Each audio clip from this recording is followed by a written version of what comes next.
Radhe Radhe everyone, मेरे YouTube channel पर आप सभी का स्वागत है। आज की वीडियो में मैं आपको कार्तिक पूर्णिमा से अगले दिन सुनी जाने वाली चिड़ा चिड़ी की कहानी सुनाऊंगी। शास्त्रों के अनुसार ये कहानी सुनने से मकान बनाने की इच्छा अति शीघ्र पूर्ण होती है।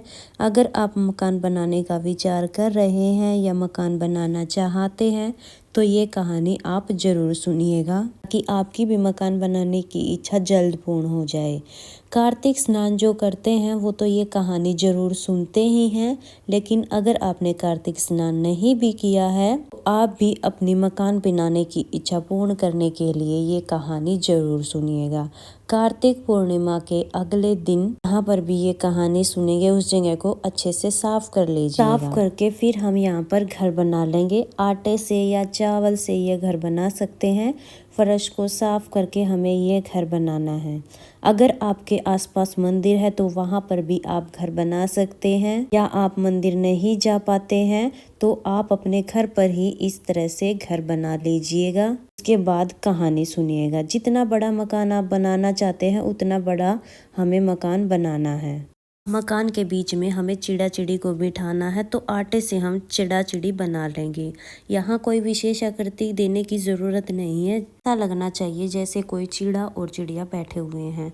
पक्षी की आकृति हमें बनानी है, तो यहाँ पर हमने चिड़ा बना लिया है। फिर हम चिड़िया बना लेंगे और मकान के बिल्कुल बीच में बिठा देंगे। इसके बाद हमें इनका पूजन करना है और कथा सुननी है। कार्तिक पूर्णिमा के अगले दिन यानी पड़वा को आप ये कथा सुबह के समय सुन सकते हैं, या आप चाहे तो आप शाम के समय भी ये कथा सुन सकते हैं। घर बनाने के बाद चारों कोनों में दीपक रख देंगे, फिर दीपक को जला लेंगे। मेन गेट पर हम मोमबत्ती रख देंगे, फिर जल के चीटी लगाकर शुद्धिकरण कर लेंगे, दीपक जला लेंगे, हाथ जोड़कर प्रार्थना करेंगे। हे भगवान, हे श्री हरि विष्णु, मैं आज आपके निमित्त पूजा कर रही हूँ। आप मेरे मकान बनाने की इच्छा को शीघ्र पूर्ण करें, मेरी गलतियों को क्षमा करें। इस तरह से पूजा का संकल्प करने के बाद हम वस्त्र स्वरूप कलावा समर्पित कर देंगे। फिर हम रोली से तिलक करेंगे। जो चिड़ा चिड़ी हमने बनाए हैं उनको तिलक करेंगे। सभी दियों को हम तिलक करेंगे। तिलक पर हम चावल समर्पित करेंगे। हम खीर का भोग समर्पित करेंगे। कमरों को हमें खाली नहीं छोड़ना है, सभी में हमें खीर जरूर रखनी है क्योंकि यह धन का प्रतीक होता है। चिड़ी को भी हम खीर बताशे का भोग समर्पित करेंगे। इस दिन दाल चावल का खिचड़ी का दान करना बहुत शुभ माना जाता है। ठाकुर जी को भी हम चावल यानी खिचड़ी का भोग लगाते हैं। इसके साथ ही आप यथासंभव दक्षिणा रख दीजिए और 1 लोटा जल हम ले लेंगे। और कथा सुनने के लिए हम अपने हाथ में थोड़ी सी खिचड़ी ले लेंगे और उसके बाद हम कहानी सुनेंगे। तो चिड़ा चिड़ी की हमें कहानी सुननी है, तो हम चिड़ा चिड़ी की कथा शुरू करते हैं। तो चलिए मैं आपको चिड़ा चिड़ी की कहानी सुना देती हूँ।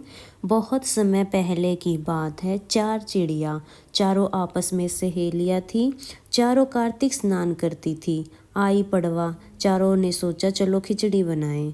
एक चिड़िया चावल लेकर आई, एक चिड़िया दाल लेकर आई, एक चिड़िया घी लेकर आई। सबने मिलकर खिचड़ी बनाई। सबने सोचा कि पहले नहा कर आते हैं, फिर आराम से बैठकर खिचड़ी खाएंगे। पहले एक चिड़िया आई, उसे भूख लगी थी, बाकी चिड़िया अभी नहीं आई थी तो उसने खिचड़ी की भाप खा ली। दूसरी चिड़िया आई तो उसने पानी पी लिया। तीसरी चिड़िया आई तो उसने खिचड़ी खा ली। और चौथी चिड़िया आई तो सिर्फ खुरचन बची थी, उसने खुरचन खा ली। चारों चिड़िया मर गई। जिस चिड़िया ने भाप खाई थी वो चिड़िया राजा के घर में राजकुमारी बनी। जिस चिड़िया ने पानी पिया था वो कुम्हार की बेटी बनी। जिस चिड़िया ने खिचड़ी खाई थी वो ब्राह्मण की बेटी बनी। और जिस चिड़िया ने खुरचन खाई थी वो हाथिनी बनी। कुम्हार की लड़की राजा के यहाँ दासी बन गई। ब्राह्मण की लड़की राजकुमारी की सहेली बन गई। हाथिनी भी राजा के यहाँ ही थी, यानी कि वो चारों सहेली फिर से एक ही जगह पर इकट्ठी हो गई। राजकुमारी को पिछले जन्म की सारी बातें याद थी। जब राजकुमारी की शादी हुई तो विदा हो रही थी, तो उस समय राजकुमारी ने अपने पिता से कहा कि पिताजी, मेरी सहेली और मेरी दासी दोनों ही मैं अपने साथ लेके जाऊंगी। राजा ने कहा ठीक है, तुम लेके चले जाओ। उसके बाद जब विदाई होने लगी तो राजकुमारी ने जाने से मना कर दिया। राजकुमारी से राजा ने पूछा कि अब तुम्हें क्या चाहिए? तो राजकुमारी ने कहा मुझे मेरी हाथिनी चाहिए, मैं तो इस हाथिनी को भी साथ लेके जाऊंगी। राजा ने नौकरों से कहा, हाथनी लेके आओ। राजा के नौकर हाथनी को ले जाने लगे, लेकिन हाथनी उठी ही नहीं। सब ने कोशिश की, लेकिन हाथनी को कोई भी उठा नहीं पाया।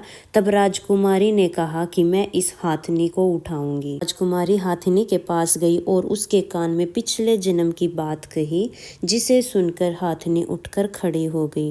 राजा ये सब देखकर हैरान हो गया। राजा ने तुरंत तलवार निकाल ली और कहा कि तुम बताओ कि तुम कौन हो? तुम तो जानवरों से भी बात करती हो, तुम तो मेरी बेटी हो ही नहीं सकती, तुम तो कोई बहरूपिया हो। सच सच बताओ कि तुम कौन हो, नहीं तो मैं तुम्हारा सिर धड़ से अलग कर दूंगा। राजकुमारी ने हाथ जोड़कर कहा कि पिताजी, मैं आपकी बेटी ही हूँ। पिछले जन्म में हम 4 चिड़िया थी और हमने कार्तिक स्नान किया था और पड़वा के दिन खिचड़ी बनाई थी। सारी बात राजकुमारी ने अपने पिताजी को बता दी। राजा ने कहा कि कार्तिक स्नान और पड़वा के दिन कहानी सुनने और खिचड़ी दान करने का अगर इतना महत्व है, इतना फल मिलता है, तो हम भी कार्तिक स्नान जरूर करेंगे और पड़वा के दिन खिचड़ी बनाकर दान करेंगे और खिचड़ी खाएंगे। इसके बाद से राजा ने पूरे नगर में ढिंढोरा पिटवा दिया कि सभी लोग कार्तिक स्नान जरूर करें और कार्तिक पूर्णिमा के अगले दिन पड़वा को चिड़ा चिड़ी की कहानी जरूर सुने और अपने ठाकुर जी को खिचड़ी का भोग लगाए और स्वयं भी खिचड़ी खाएं और खिचड़ी का दान करें। हे भगवान, जैसे राजा की बेटी की सुनी वैसे सबकी सुनना और इस कहानी को कहते सुनते हुकारा भरते सबकी सब मनोकामनाएं पूर्ण करना और सबके घर को धन से भर देना। ये थी चिड़ा चिड़ी की कहानी। कोई भी कहानी हम अकेले नहीं सुनते हैं, इसलिए हम एक गणेश जी की कहानी जरूर सुनेंगे। तो चलिए अब मैं आपको गणेश जी की कहानी सुना देती हूँ। चलिए कहानी शुरू करते हैं। एक बार एक गाँव में एक बुढ़िया रहती थी। बुढ़िया रोजाना गणेश जी की पूजा करती थी। रोजाना मिट्टी के गणेश जी बनाती, रोजाना गल जाते। बुढ़िया के घर के सामने एक सेठ की हवेली बन रही थी। बुढ़िया ने जाकर कारीगर से कहा, कारीगर भाई मेरे लिए पत्थर के गणेश जी बना दो। कारीगर ने कहा, बूढ़ी माई, जब तक हम आपके लिए पत्थर के गणेश जी बनाएंगे, इतनी देर में तो हमारी दीवार बन जाएगी। हमारे पास समय नहीं है, आप किसी और से बनवा लो। ये सुनकर बुढ़िया को बहुत बुरा लगा। बुढ़िया ने मन में सोचा कि भगवान करे तुम्हारी दीवार टेढ़ी बन जाए। ये मन में सोचकर बुढ़िया अपने घर वापिस आ गई। अब जैसे ही कारीगर दीवार बनाए, दीवार टेढ़ी हो जाए, फिर से दीवार को गिराना पड़े, फिर बनाए, फिर टेढ़ी हो जाए, फिर से गिराना पड़े। ऐसे ही बनाते गिराते सुबह से शाम हो गई। सेठ जी घर पर आए। सेठ जी ने कहा कि आज कोई काम नहीं किया है। तो कारीगर बोले कि सेठ जी काम तो बहुत कर रहे हैं, लेकिन जैसे ही दीवार बनाते हैं दीवार टेढ़ी हो जाती है और फिर से दीवार को गिराना पड़ता है। फिर कारीगर ने सेठ जी को बुढ़िया के आने की सारी बात बताई। सेठ जी ने कहा कि मुझे उस बुढ़िया के पास ले चलो। कारीगर सेठ जी को बुढ़िया के पास ले गए। वहां जाकर सेठ जी ने बुढ़िया से कहा, हे बूढ़ी माई, हम आपके पत्थर के नहीं सोने के गणेश जी बनवा देंगे, आप हमारी दीवार सीधी करा दो। अब गणेश जी तो सारी बात सुन ही रहे थे। जैसे ही सेठ जी ने अपनी बात पूरी की, दीवार सीधी हो गई। सेठ जी ने भी बूढ़ी माई को सोने के गणेश जी बनवा के दिए। हे गणेश जी महाराज, जैसे आपने सेठ जी की दीवार सीधी की, वैसे सब के सब काम सीधे करना, और जैसे आपने बुढ़िया की मनोकामना पूरी की, वैसे ही इस कहानी को कहते सुनते हुकारा भरते सबकी सब मनोकामनाएं पूर्ण करना। ये थी गणेश जी की कहानी। इस तरह से हमारी चिड़ा चिड़ी की कहानी पूर्ण हो जाएगी। कहानी सुनने के बाद हमने हाथ में जो चावल और या खिचड़ी लिए हैं, वो हम चिड़ा चिड़ी को समर्पित कर देंगे। थोड़े से जल के लोटे में डाल देंगे और बाकी बचे हुए चावल हम जो दान किए जाने वाली कटोरी है, चावल खिचड़ी है, उसी में हम रख देंगे। इस तरह से हमें कहानी सुननी है। के बाद हम हाथ जोड़कर अपनी मनोकामनाओं को पूर्ण करने के लिए प्रार्थना करेंगे और पूजा में रही कमियों के लिए क्षमा याचना करेंगे। इसके बाद जब आपको पूजा किए हुए 4-5 घंटे हो जाएंगे, यानी कि सुबह की पूजा है तो शाम को, शाम की पूजा है तो अगले दिन सुबह हमें ये सारा सामान उठा देना है। उसी दिन पूजा करने के बाद जो जल का लोटा है वो सूर्य देवता को अर्घ दे देंगे और जो खीर का प्रसाद चढ़ाया है वो घर के सभी सदस्य में बांट देंगे। और खिचड़ी का प्रसाद जो हमने लिया है और जो दक्षिणा हमने ली है वो आप किसी को भी दान कर सकते हैं। आप किसी पंडित को दान कर सकते हैं या किसी भी गरीब को आप दान कर सकते हैं। अब देखिए ये कहानी आपको कार्तिक पूर्णिमा के अगले दिन पड़वा को सुननी है। आप चाहे तो सुबह इस तरह से मकान बनाकर कहानी सुन सकते हैं, शाम को भी आप कहानी सुन सकते हैं। 4-5 घंटे के बाद हमने जो ये घर बनाया है, चिड़ा चिड़ी है, जो भी प्रसाद है, इसको हम हटा देंगे। जो भी आटा आपने लिया है, खीर प्रसाद, ये सारी चीजें इकट्ठा कर लें। सारी चीजें इधर उधर नहीं डालनी है, ना ही आप इनको झाड़ी से इकट्ठा करें। किसी कपड़े से आप ये सारी चीजें इकट्ठा कर लीजिए, जैसे कि आटा और ये प्रसाद।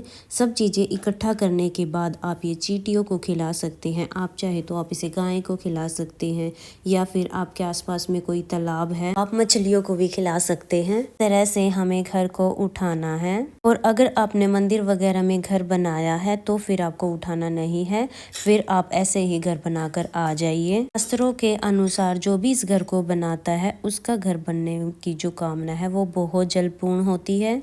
आप भी अपना घर बनाना चाहते हैं तो कार्तिक पूर्णिमा के अगले दिन पड़वा को आप चिड़ा चिड़ी की कहानी जरूर सुने और ये घर जरूर बनाएं। फ्रेंड्स, आई होप आप लोगों के लिए ये वीडियो यूजफुल होगी। अगर आप लोगों के लिए ये वीडियो थोड़ी बहुत भी यूजफुल है तो वीडियो को लाइक कर देना। हिंदू धर्म के सभी तीज त्योहार देखने के लिए मेरे चैनल को सब्सक्राइब कर लेना। हम मिलेंगे किसी और नई वीडियो में, तब तक के लिए राधे राधे।